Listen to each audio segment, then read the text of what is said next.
Bom, eu espero que vocês estejam acompanhando o curso.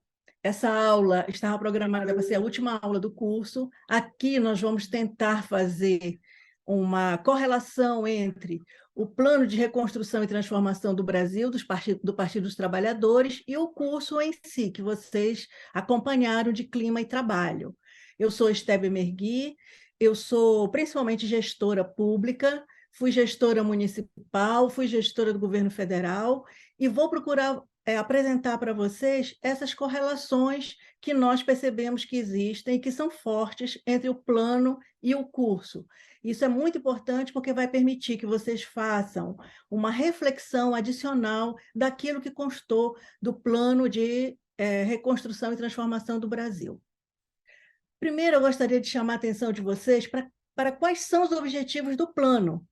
Então, isso é fundamental para a gente traçar uma linha de condução aqui da nossa exposição. Primeiro, o plano ele coloca como objetivo central ampliar o trabalho, a renda e o bem-estar da maioria da população e reverter o colapso climático e ambiental. Então, o trabalho e a renda e o bem-estar têm aqui um eixo central na proposta do nosso plano. E um segundo grande objetivo é transitar de uma economia para uma economia nova voltada à sustentabilidade. Então, esses são os objetivos do plano. É a partir desses objetivos que nós vamos poder correlacionar o plano com o curso do Clima e Trabalho. Tá? Então, o plano ele dá uma importância muito grande. Quem está acompanhando o curso também deve ter percebido isso. As transições. E o que o plano entende por transições? Ele entende que as transições são saídas mais rápidas e sustentáveis, com menos impacto para os pobres, das crises sanitárias, ecológicas e socioeconômicas que estamos vivendo. Então, aqui você percebe que o plano ele tem um olhar multidimensional, ele está olhando a dimensão de várias crises e pensando transições para essas crises. Então, a primeira transição que o plano explora é a questão da transição ecológica. Começar pela transição ecológica é muito importante, porque ela tem um caráter estruturante e estratégico. Ela vai permear todas as políticas setoriais. Essa, pelo menos, é a ideia que se tem nesse plano. Induz a transformação do atual padrão de produção e consumo. Ou seja, a transição ecológica é uma transição de modelo, do atual modelo de produção e consumo para um outro modelo mais sustentável. Então, esse modelo mais sustentável ele vai incidir sobre transformações na própria base técnica da sociedade, nos arranjos institucionais e de propriedade que assegurem uma apropriação justa e coletiva da riqueza gerada pelo modelo. Então, trata-se de um processo profundo, sistêmico, que deve ser iniciado em vários setores da economia para que esse modelo ganhe uma nova dinâmica. Tá?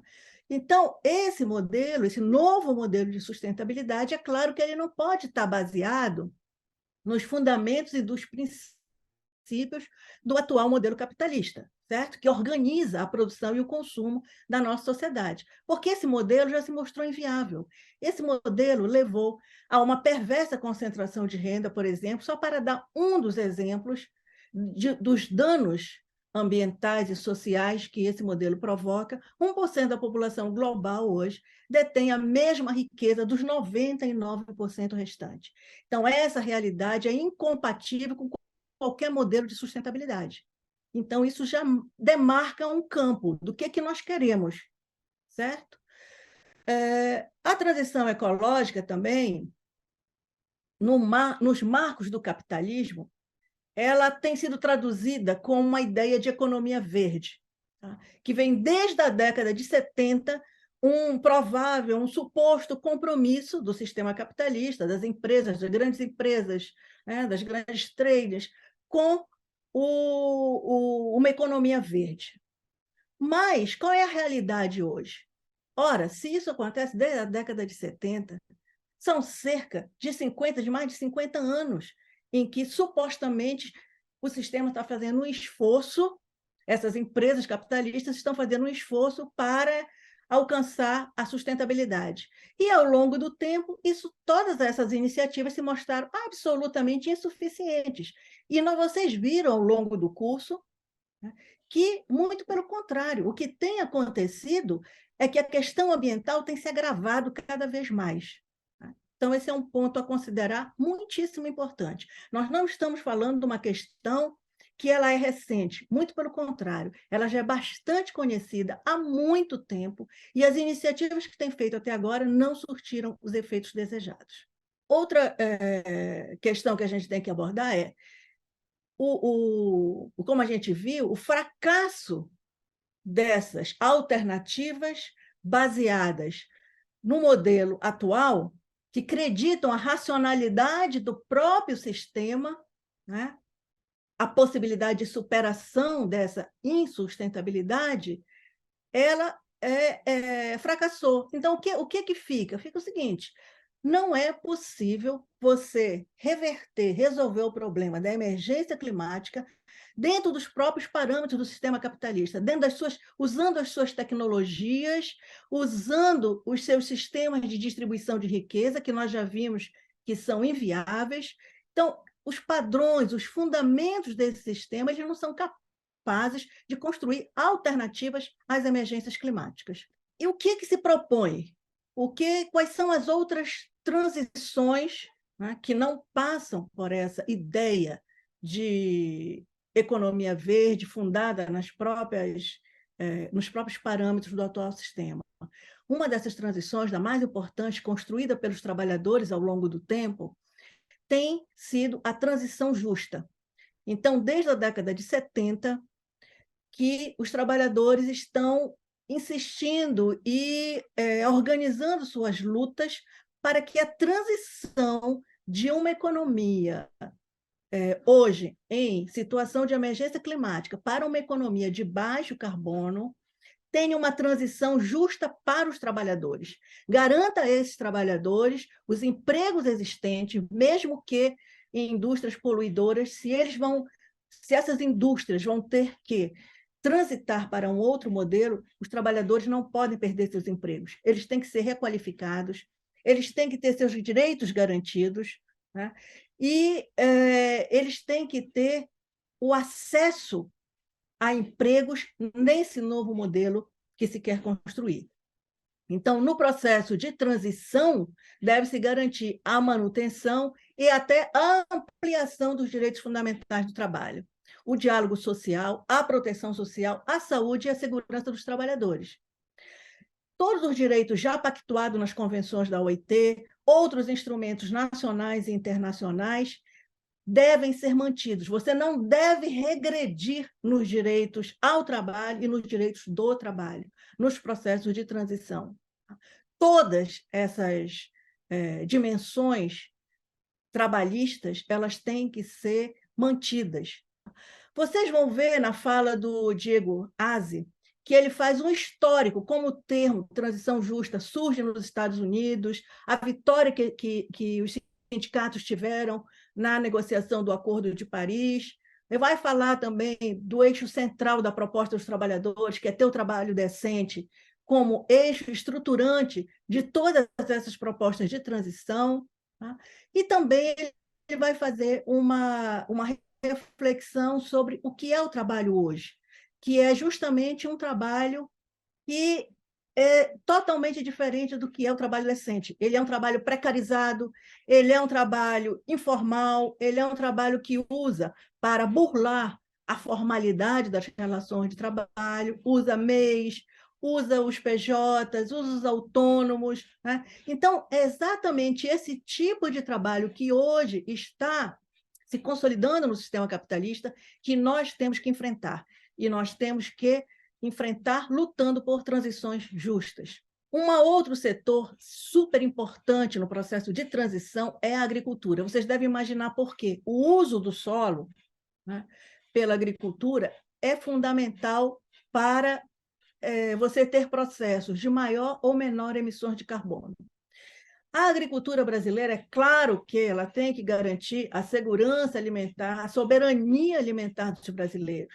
Tem que garantir também que leva segurança também para outros consumidores de fora do país que compram os nossos produtos. Mas nós temos que levar em consideração que as mudanças climáticas podem impactar os sistemas alimentares e a importância de, nesse processo, construir a soberania alimentar. Nós temos que construir processos ecologicamente que levem em consideração a questão ecológica na agricultura, mas também nós temos que nos lembrar que nós temos que garantir segurança alimentar e soberania alimentar para os brasileiros num processo de mudanças climáticas, onde vai ter uma alteração muito grande nos regimes hidrológicos, né? na própria fertilidade dos solos. Então, vários fatores que implicam em maior ou menor produtividade da agricultura. Então, para isso, é fundamental, segundo o nosso plano de reconstrução e transformação do Brasil, a retomada e ampliação da reforma agrária, o fortalecimento da agricultura familiar de base agroecológica e a garantia do direito ao território das populações tradicionais.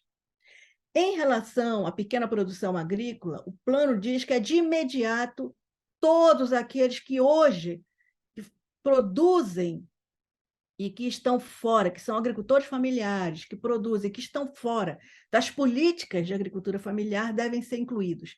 Nós temos um cálculo de que mais ou menos 2 milhões de agricultores familiares hoje não conseguem se beneficiar dessas políticas públicas. Então, a transição agroecológica na área da agricultura tem essa inclusão como um eixo central. Uma outra questão que deve ser abordada, como eu já falei, os obstáculos à produção de alimentos, né?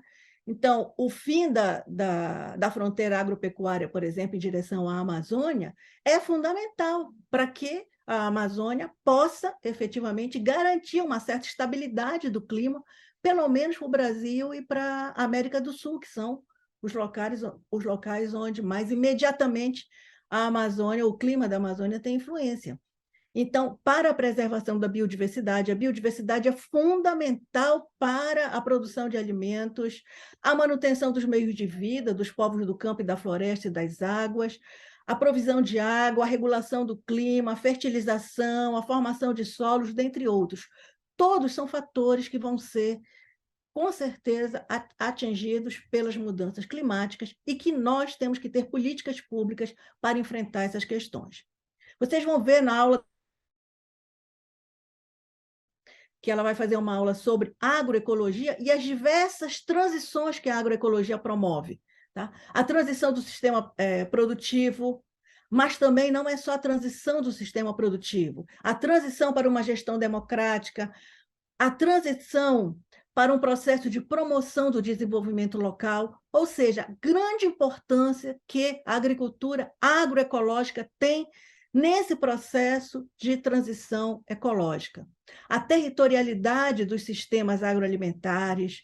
Então, todas essas questões vão ser tratadas pela Tatiana, e ela vai dar um contexto geral das potencialidades da agroecologia. O professor Francisco de Assis Costa também, ele vai falar de um campesinato caboclo típico da Amazônia, mas por que é importante assistir essa aula, não só para quem se interessa por esse campesinato específico, porque aí você percebe o potencial da agricultura campesina da Amazônia, que foi invisibilizada, tá? Por uma grande importância que se dá ao estudo dos ciclos econômicos.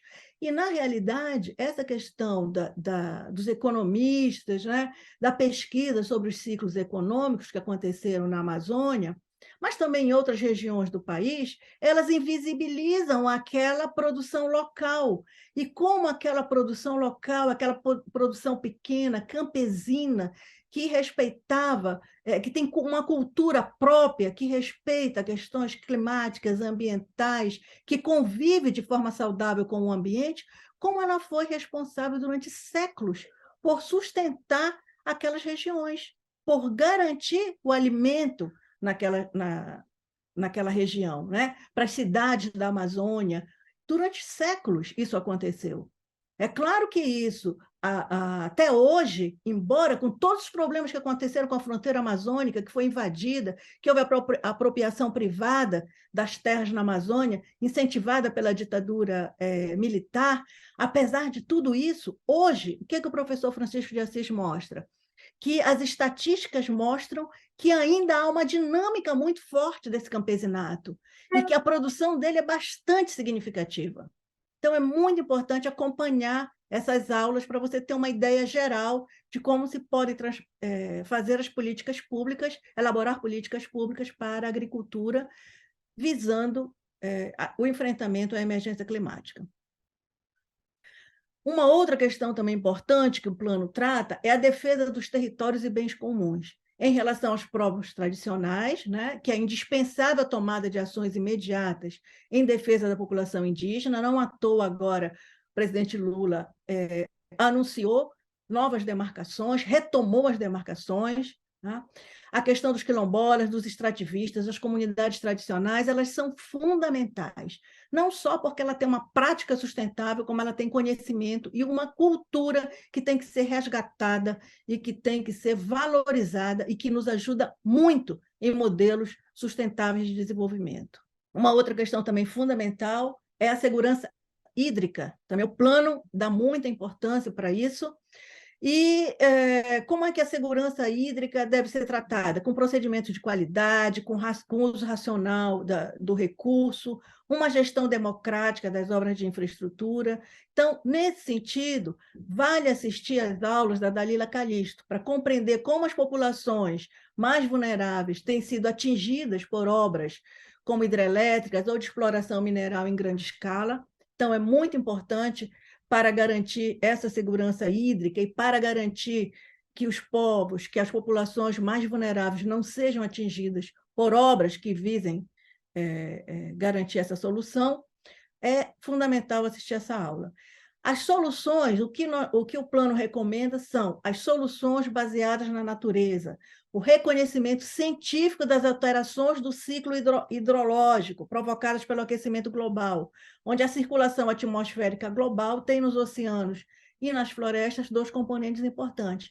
Então, é fundamental raciocinar que, quando a gente está falando de mudança climática, a água tem um papel fundamental. Todos os ciclos hidrológicos são atingidos nesse processo. E todas as soluções ambientalmente sustentáveis devem ser valorizadas. E toda a nossa preocupação também com obras em grande escala que possam atingir populações vulneráveis. Uma outra questão também que tem no plano, e que é bastante significativo, é que o plano trata a Amazônia como um bem comum do povo brasileiro. Isso é muito importante, porque dizer que a Amazônia é o bem comum do povo brasileiro significa que você tem que ter um cuidado especial sobre regulação da propriedade, sobre garantia dos direitos territoriais dos povos tradicionais, das populações indígenas que estão nessa região. Então, esse é um enunciado fundamental do plano. Então, nós já vimos que o manejo eficaz do solo, que é feito pelas populações indígenas, pelas populações tradicionais, ele tem oferecido soluções ambientais, soluções climáticas naturais, que já são reconhecidos pelos cientistas e que devem ser estimuladas e preservadas. Uma outra questão também é a governança ambiental e territorial da Amazônia, mantendo e fortalecendo os territórios que são coletivos, como, por exemplo, os territórios das reservas extrativistas, entre outros da região. A transição energética é outra transição também que o plano trata, e com o objetivo, quais são os objetivos que são traçados para essa transição? Maior eficiência energética, menor uso de combustíveis fósseis. Tá? Então, são duas diretrizes fundamentais, tanto a eficiência energética quanto o menor uso dos combustíveis fósseis. E, nesse caso, a transição consiste em quê? Na retomada, olha, isso é muito importante, o que está escrito no plano, a retomada do controle público, interrompendo as privatizações no setor energético. Vocês estão vendo o enfrentamento que está acontecendo agora. O presidente Lula tem dito que vai retomar a discussão da privatização da Eletrobras, tentar efetivamente recuperar o controle público, ter o controle público sobre uma matriz energética, principalmente no momento de emergência climática, é fundamental. Tá? E não só para a questão climática, mas para também a inclusão das populações de baixa renda. Nós sabemos que ainda tem muitos brasileiros e brasileiras que não têm acesso à energia, tá? Para o controle das tarifas dos preços de energia, de combustíveis. Nós também vivemos isso no Brasil. O aumento dos preços de combustíveis impede o acesso à população de baixa renda. Então, o controle, a modicidade dessas tarifas de energia, dos combustíveis, do gás de cozinha, é fundamental para isso, que se tenha o controle estatal sobre uma porção importante do setor energético. Uma outra questão do plano é o financiamento dessas transições e também, além do financiamento dessas transições, olha, como é que você vai fazer a transição energética? Precisa de recursos. Como é que você vai fazer a transição da agricultura para uma agricultura de baixo carbono, para uma agricultura sustentável? Precisa de recursos. A transição justa, a transição ecológica. Então, essas transições, elas exigem recursos substanciais. Então, nós temos que tratar de como fazer esse financiamento, e um outro fator também é como reindustrializar o Brasil. A reindustrialização do Brasil tem que ser feita em novas bases, tem que ser feita em bases sustentáveis, em bases que compreendam a emergência climática. Não pode mais ser feito com base em indústrias poluidoras, não pode mais ser feita em transições injustas que respeitem os trabalhadores. Então, qual é o papel do trabalho? Qual vai ser o lugar o lugar que se oferece aos direitos dos trabalhadores nesse processo de reindustrialização do país? Quais são as regulações climáticas que nós vamos estabelecer?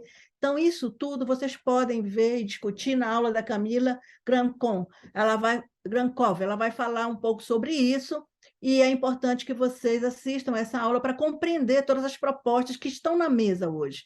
Não significa que se vai adotar uma ou outra proposta, mas sim, ela dá um quadro geral de todas as propostas que estão na mesa, do que está acontecendo nos Estados Unidos, o que está acontecendo na China, na Europa e etc. Também você vai ver que no próprio plano e o curso também, ele desenvolve uma série de conceitos, que são conceitos que a gente tem ouvido muito falar sobre eles, mas tem poucas reflexões. Muitas vezes a gente não sabe exatamente a que as pessoas estão se referindo, né? Qual é o conceito que elas efetivamente têm de economia de baixo carbono, de economia circular, de bioeconomia. Então, na aula da Analice Tavares, vocês vão ter uma reflexão sobre esses conceitos. Ela vai apresentar como esses conceitos estão sendo tratados hoje. Tá? E isso é super importante para uma leitura que vocês façam de todo o plano de reconstrução e transformação do Brasil e também das propostas que estão agora em curso na sociedade. Esses conceitos novos, eles têm sido muito, muito importantes para que nós tenhamos capacidade de interpretar qual é o jogo que está sendo colocado hoje nessas transições. Tá? Como eu estava dizendo, esses conceitos são novos, são conceitos em disputa, então a Ana Alice vai falar desses conceitos numa determinada perspectiva, mas são conceitos que estão em disputa, que nós temos que prestar muita atenção para estar permanentemente elaborando e reelaborando esses conceitos de forma que interessem aos trabalhadores, que interessem ao nosso campo. A aula sobre acordos internacionais também tem aulas extremamente importantes sobre acordos internacionais, da Camila Moreno e da professora Dulce Pereira. Elas vão historicizar esses temas, o tema da mudança climática, o tema desses conceitos, como eles vão sendo construídos, esses acordos, como eles vão sendo construídos, como eles vão sendo pactuados, como as relações de poder entre países, a geopolítica, né? Como ela se transfere para esses acordos internacionais. Esses acordos eles não são neutros em termos de relações de poder já estabelecidos no mundo, muito pelo contrário, né? Não é à toa, como eu disse, já se passaram mais de 50 anos desde os primeiros reconhecimentos da questão ambiental e não houve um acordo ainda que obrigasse todos os países a cumprir as metas pactuadas. Você vê que muitos dos acordos os Estados Unidos não assinam, ou outros países não cumprem, não estabelecem seus planos, não estabelecem suas metas, e as emissões continuam crescentes.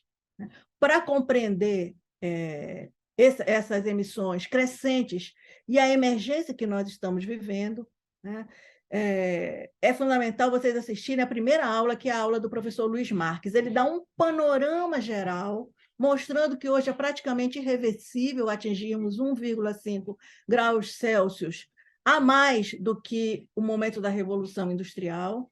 Então, agravando todo esse quadro que a gente está conversando sobre ele, das emergências climáticas, e ele vai mostrar como a questão ambiental ela só tem se agravado ao longo do tempo, apesar de todos esses esforços, né, internacionais desses acordos. Então, é fundamental vocês entenderem a geopolítica que está envolvida nesse processo. Para isso, as aulas da Camila, da professora Dulce e do Luiz Marques são fundamentais.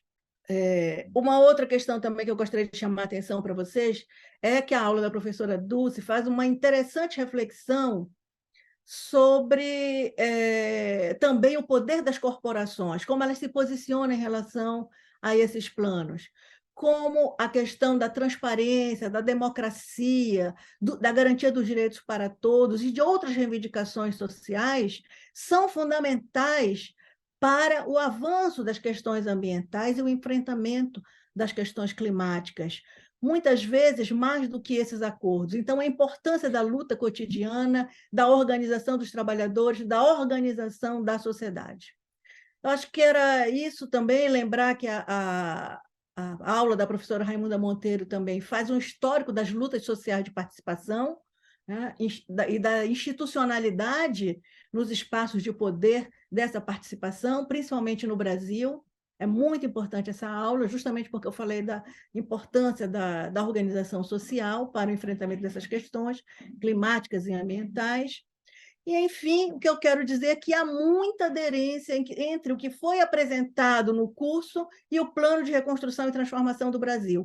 O curso pode ajudar muito na reflexão sobre vários conceitos e temas tratados no plano e também pode contribuir para ampliar o debate de proposições e para enriquecer a proposta do Partido dos Trabalhadores. Obrigada.